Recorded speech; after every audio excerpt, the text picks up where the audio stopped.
So today's video is going to be for those of you who have oily skin. Let me start off by saying, please excuse my hair. I did not bother to touch it up before I started this video. I worked all night long and I'm getting ready to go to bed soon, so I didn't bother getting too fancy. So back on track.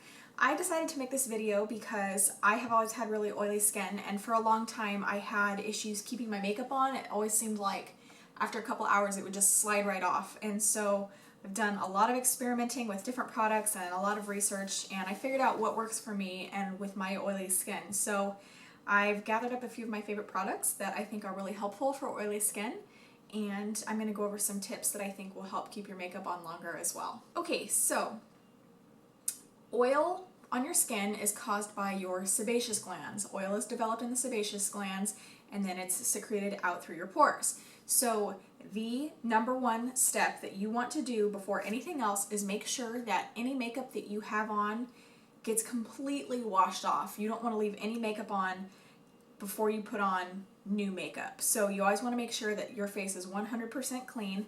And my favorite facial cleanser for my oily skin is this Philosophy Purity Made Simple.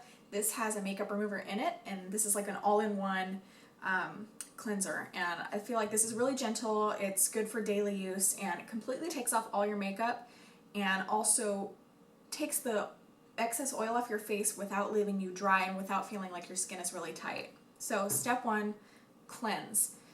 Another thing that you can do is exfoliate. Salicylic acid is really helpful if the oil that you have on your skin is causing acne.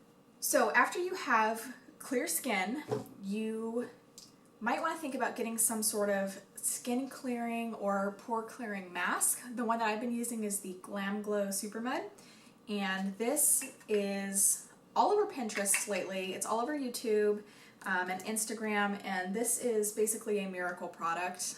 If you follow me on Instagram, you'll know that I posted a picture of this recently, and it was on my face, and you could see the impurities coming out of my skin with this mask on. It's kind of gross, but at the same time it's really cool because it's making your skin really, really clear. Any product that you use, something to keep in mind is you can't just go into the store and just grab something off the shelf. If you have problem skin, you need to read over the ingredients and make sure that you're not getting anything oil-based, because anything oil-based is it's not going to just settle into your skin. It's just going to stay as a film on top.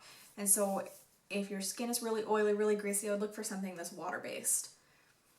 A common misconception with oily skin is that you don't need to moisturize. That is actually incorrect. So if you moisturize, it's not like you're going to be having double the grease on your face. It's actually going to help neutralize the amount of oil that your glands produce.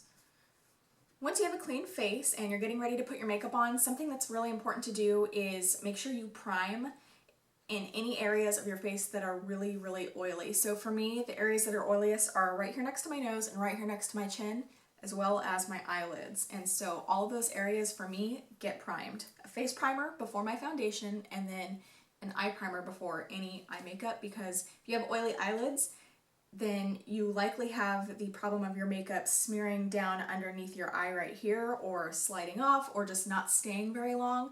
So if you use a primer, that's going to help prevent that problem. Okay, moving on to foundation. I really like this foundation. It's the L'Oreal True Match Lumi, and it's a really nice formula.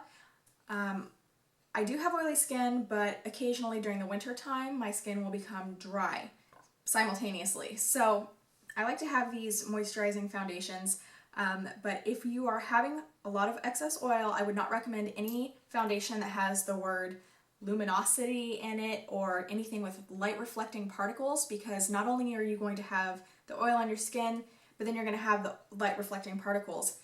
If you have dry skin, this is great because it's just going to make you look dewy and youthful, but if you have oily skin, this is not something I would recommend because it's going to make you look twice as shiny as you would with just like a regular matte foundation.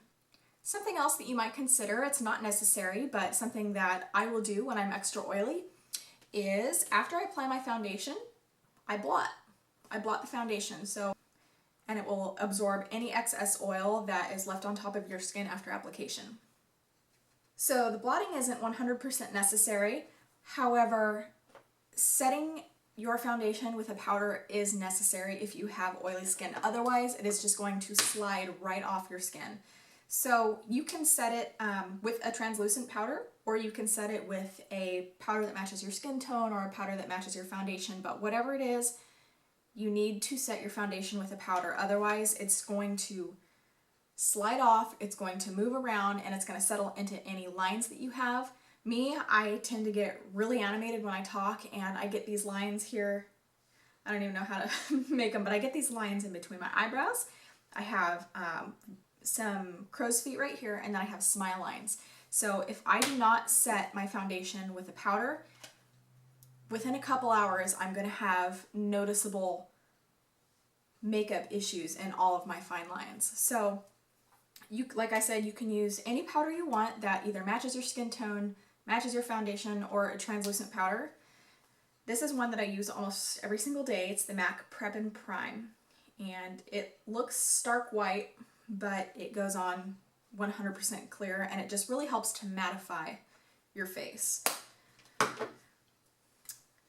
This is also a translucent powder. This is Victoria's Secret Pro, and this is a loose powder. And it just has this little filter right here, and you just dump a little bit of it out, dip your brush in it, tap off the excess, and then just dot it around your face. One final step that you can take that is not 100% necessary, but if you just want to take your oil control above and beyond, then I would recommend using a setting spray. And this is the one I've been using. This is the Urban Decay De-Slick. Once you have all of your makeup on, you just spray a couple sprays all over your face and just allow that to dry, and it's really going to help your makeup last a lot longer. And this is the De-Slick, which is the oil control variety, and I really like this a lot. I recommend this to pretty much anybody that wears a full face of makeup. So I chose to do this video without touching up my makeup. The only thing I did is add a little blush to my cheeks just so I wasn't washed out on camera. My face, my makeup is not freshly applied right now. I applied my makeup, went out to dinner, worked all night, worked a full shift, then came home and filmed this video because I wanted to show you, I wanted to be realistic. I do have a full face of makeup on, but my makeup is not freshly applied. I did not touch up my makeup before I filmed this video. You can see my foundation's worn off a little bit on my chin, but I didn't blot once last night. I didn't touch up my makeup, I didn't blot, and you can see that even in my greasiest spot right here, my oil control is really, really good. Everything that I mentioned to you earlier as a tip for oily skin is what I did before I applied my makeup last night. So the only thing that I didn't do is the mask. I'm going to be doing my mask as soon as I'm done filming this video. But I made sure my face was 100% clean before I applied any makeup. I used a matte foundation, I set it with a powder, and I used my setting spray to make sure that it didn't move all night. So that's going to do it for today's video, you guys. Thank you so much for watching. If you liked this video, if you found it helpful, then don't forget to click like, and you might as well subscribe while you're at it. Bye!